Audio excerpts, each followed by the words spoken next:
Hi, I'm Amy, and this is House of Nash Eats, and today we are making fudgy brownies.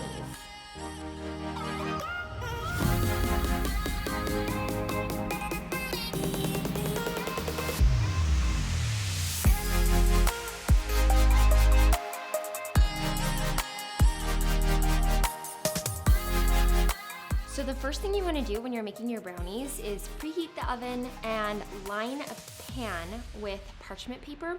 You could spray it with cooking spray, but I really like lining it with parchment paper first so that I can lift the brownies out when they're done and cut them. Because I don't know about you, but I can't cut straight lines in a pan to save my life. So you just take a piece of parchment paper and it helps to spray the pan first, which I already did with a little cooking spray, just so it sticks. We're gonna press it down into the pan and press the edges against it.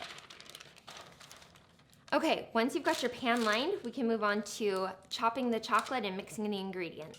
So I'm going to use bittersweet chocolate to make these brownies, and you can use any chocolate brand you like, but a really good high quality chocolate will give you the best flavor to your brownies.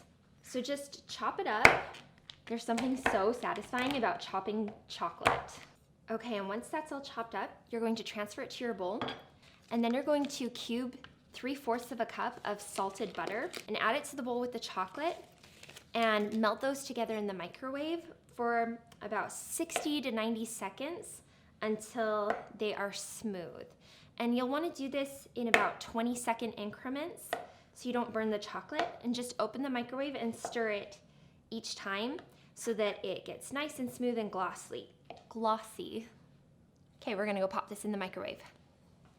Okay, so now the butter and the bittersweet chocolate have melted together. It took about 75 seconds. It's nice and smooth. And I'm just going to whisk in 1/2 cup of cocoa powder. I find that using the two different types of chocolate, the bittersweet, or you could use semi-sweet chocolate, and the unsweetened cocoa powder really gives it a depth of chocolate flavor that you don't get by just using one source of chocolate. So that's why I use both. Okay, now I'm going to whisk in my granulated sugar. So I've got 1 cup of granulated sugar and 1/2 cup of brown sugar. And I'm just going to whisk those together. So now that those are combined, I'm going to add the eggs, and they should be room temperature eggs. It just helps when you're baking to use room temperature ingredients most of the time, because your brownies will mix together a lot better and you'll have a better consistency and texture when you finish baking them.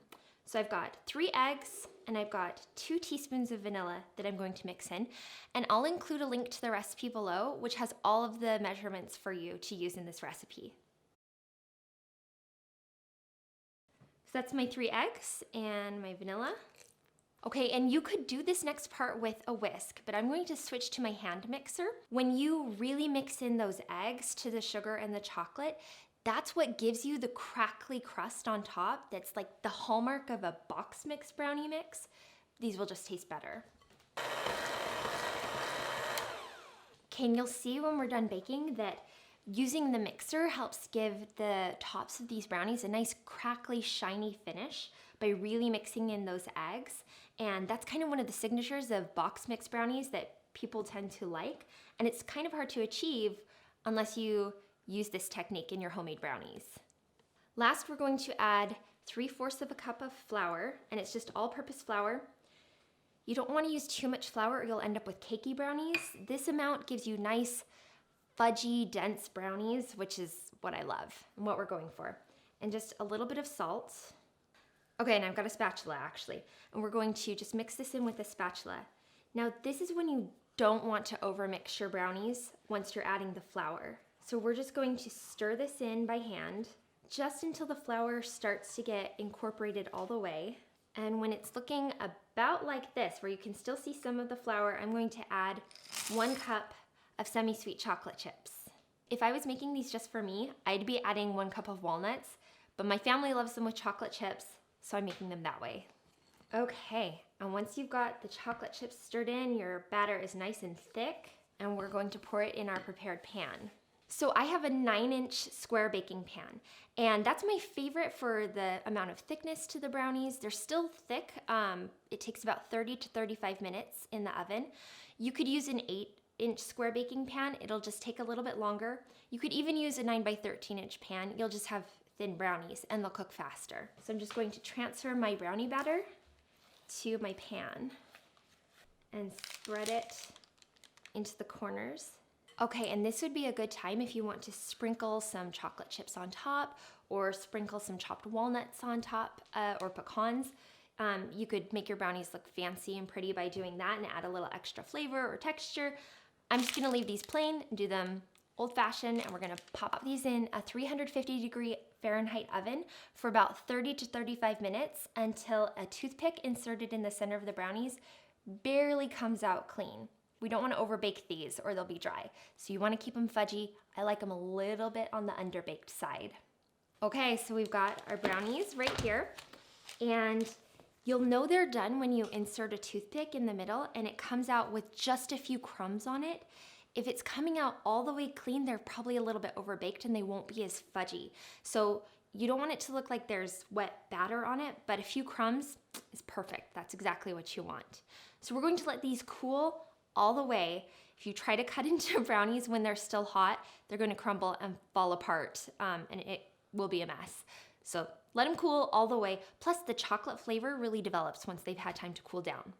Okay, so our brownies have had time to cool. So now this is where I love having that parchment paper sling. I'm just going to lift the brownies out and set them on my cutting board. Makes it so much easier to cut straight lines. Okay, and now it's the real test. I have to cut the brownies. And my lines are always wonky, but go ahead and use a sharp knife, and you can cut these as big or as small as you like. I'm going to do 9 brownies with this batch. Okay, so we've got our brownies. They are nice and shiny and crackly on the top, just like you would expect from box mix brownies. They've set up all the way, so they're nice and cool, but they're still really dense and fudgy and chewy inside, and they've got the chocolate chips through them. They're so, so good. Okay, I have to take a bite, but let me know in the comments below if you are an edge person or the middle brownie person. I love the edge, so I'm taking a corner piece. I'm gonna take a bite.